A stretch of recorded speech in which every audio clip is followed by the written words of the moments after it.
कधी वाटतं की मन थकलंय, विचार थांबत नाही आहेत, तेव्हा एकच उपाय, पेन घ्या आणि रेषा काढा.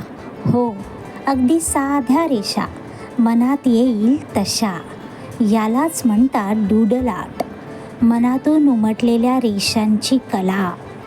हे काही परफेक्ट चित्र काढणं नाही, हे आहे मन मोकळं करणं, स्वतःशी जोडलं जाणं. डूडल करताना आपण स्वतःशी संवाद साधतो. जसजसं रेषा काढतात तसतसं मन हलकं होत जातं. त्यासाठी कोणताही नियम नाही, कोणतंही तंत्र नाही, फक्त कल्पना, भावना आणि थोडासा वेळ, तोही स्वतःसाठी. चला तर मग 5 मिनिटं स्वतःला द्या.